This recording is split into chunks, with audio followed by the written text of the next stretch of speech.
Welcome to Carlton's Math Corner. Today we're going to continue our study on system of equations. At this time, please make sure you have your math journal, vocab packet, as well as something to write with. Our targets today is I can solve systems of equations using substitution. I can solve systems of equations using substitution by isolating the variable. Okay, so let's begin. Let's look. Here is a system of equations, and I want you to notice what steps are taken in order to determine what the x and the y values are. What do you notice?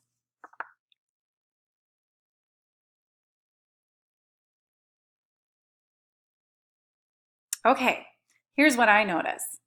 In step number 1, I notice that this equation, y or x plus y equals 6, is the same equation as x equals 6 minus y.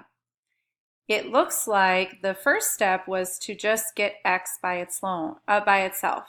And I don't think that you have to always get x by itself first. I think you just need to choose a variable and solve for that variable first. And so step number 1 looked like we got x by itself, and all that I did was just subtracted y and moved it over to the other side. And so we have x equals 6 minus y. Step number 2, I noticed that this -3 is from this -3x.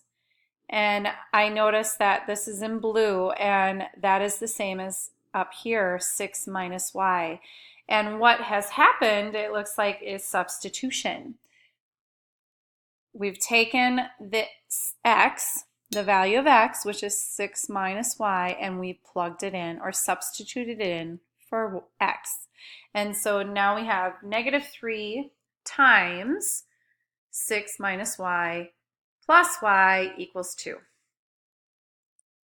Okay, and step number 3, I noticed that it looks like we're using the distributive property.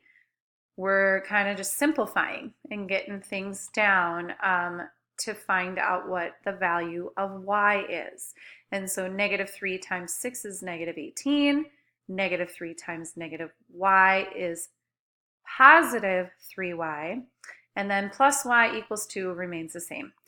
And when we simplify and combine like terms, I see 3y plus y, that's 4y, and -18 remain the same, the 2 remain the same.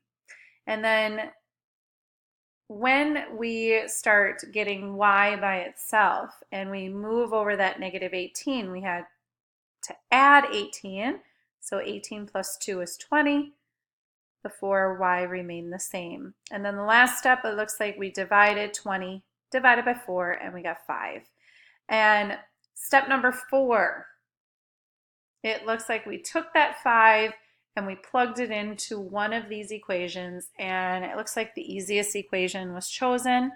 Plugged in 5 in there, x plus 5, something plus 5 equals 6.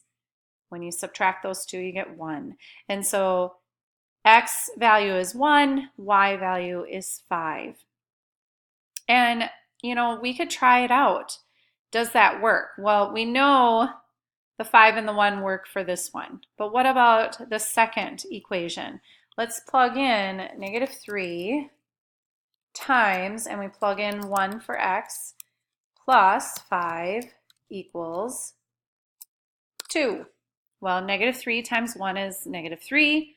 Plus 5, it does equal 2. Okay, so let's look at our steps that we did.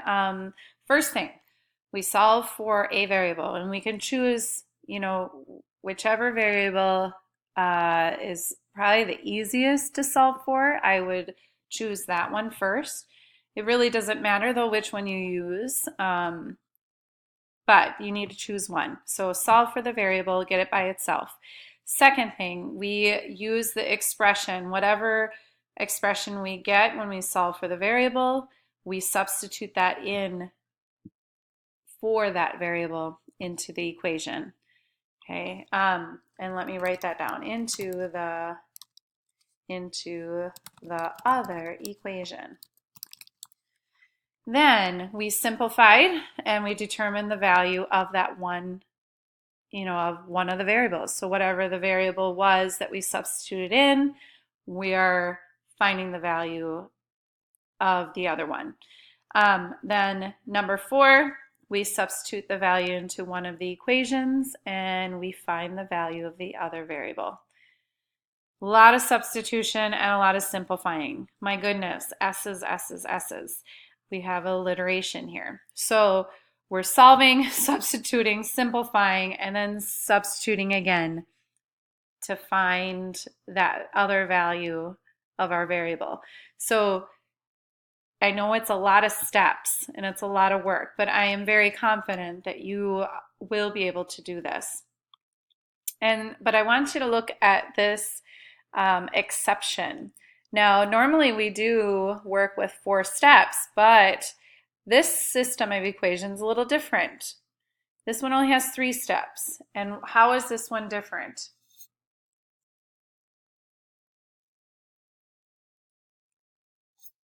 Exactly. Do you notice step number 1 is still the same, so we solve for one of the variables. Step 2, though,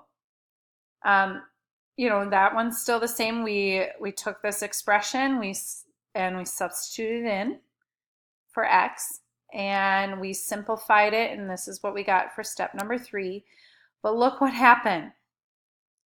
When we simplify this and we continue step number 3, well, the y's cancel, and so because this is negative 2y and this is positive 2y, so they cancel and make 0. And what we're left with is a 6 equals 6. This is an example of a system that has a consistent dependent number of solutions, meaning it's got an infinite number of solutions. And so this is an example of an infinite system with infinite number of solutions. Okay. Now the difference is if these numbers would have been different. Do you notice this is 6 equals 6 and they're equal? That means one side of the equation is equal to the other side of the equation. This means that they're the same equation. Now if they would have been different numbers, like this was 0 equals 6 or 2 equals 6, then that means that these lines are actually parallel to one another. They have no solution at all, and so because they'll never cross, and that means they don't have an ordered pair where they'll cross, and so we refer to them as no solution, and that's inconsistent. Okay, and so a little bit different, but notice the steps are very similar. This one was just shortened because we got down to, we had no variable left, and that just means that they're both the same. They're both the same equation, okay? What I want you to do is I actually want you to see what happens when you simplify and solve this system of equations. I want you to see how many solutions do you get, okay? Will you get an x and a y, an ordered pair? Will you get basically, will the variables cancel each other out? And so you either have one side equal to the other. Remember, that's infinite number of solutions. Or will you have one side is unequal to the other? And that is no solution. Okay, so please try this out. Thank you so much for joining me at Carlton's Math Corner. And I look forward to meeting with you again.